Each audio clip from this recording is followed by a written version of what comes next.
I'm Julie Bartke with Session Update. On Wednesday, the Senate took up a bill that was debated for roughly 11 hours in the House, the Women's Economic Security Act. The bill aims to eliminate pay inequities between men and women through a variety of provisions. Federal Reserve Chair Janet Yellen said last month that America's economic progress over the past century has been fueled in large part by the advent of women in the workforce.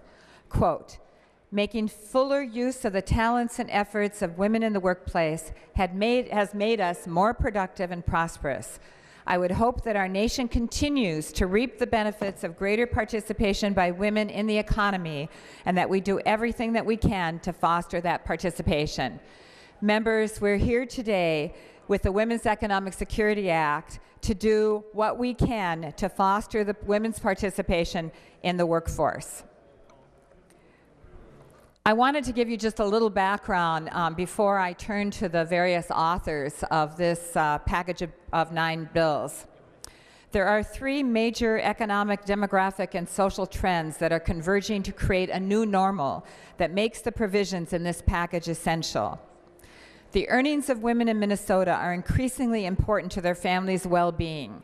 50% of the state's working mothers are now a primary breadwinner for their family. As the sole earner or earning more than a spouse, Minnesota leads the nation in women's workforce participation. Women here, even more than in other places in the country, are integral and essential contributors to our productivity as a state.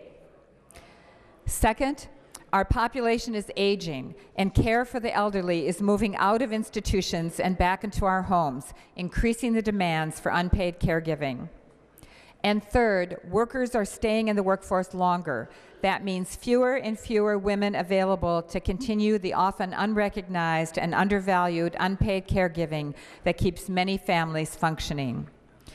These combined trends are putting incredible stress on our families, and unfortunately, women are bearing a significant part of the burden, expected to and trying mightily to continue as primary caregivers in our society and in our families, as well as serve increasingly as primary breadwinners. I will be casting a yes vote. I think it will help us get more women in high-paying, high-demand jobs, remove some of the barriers. I think that's important, and more importantly, we need a strong Senate position on this critical issue for our economic environment.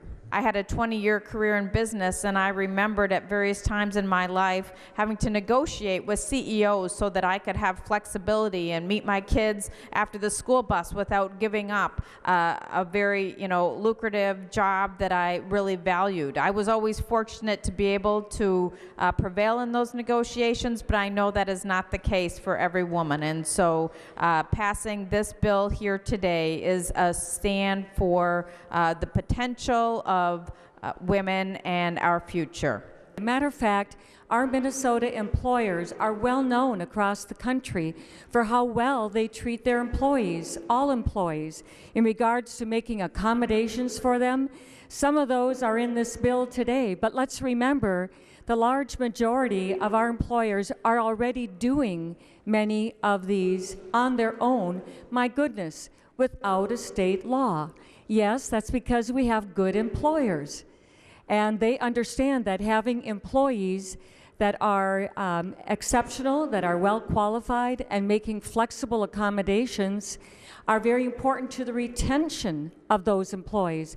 And so in many cases, the market itself has been able to attract women, keep women, and have already made many of these reasonable accommodations. I will not stand here and vote for a bill that promotes one gender over another. If you work hard, if you compete better than others, you will find greater opportunities, whether you're a man or a woman. I believe the best way to help men and women in the workplace is to make sure we have a competitive business climate. Work hard and play fair. We need to be careful we are not overly burdening our employers or our small businesses. I think of my mom as a very poor from Princeton, Minnesota. She was the butcher's daughter, one of 6 kids. She went to school, she got her teaching certificate, and then the war happened. and she went to war just like the men. And she joined the Red Cross, and she served in the Battle of the Bulge and the Forest of Aachen.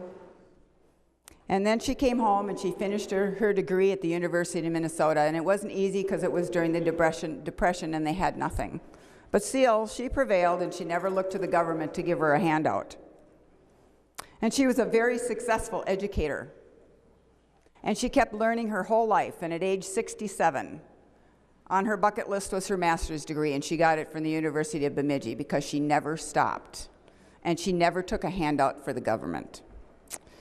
And I will tell you, she never looked to the government for her success.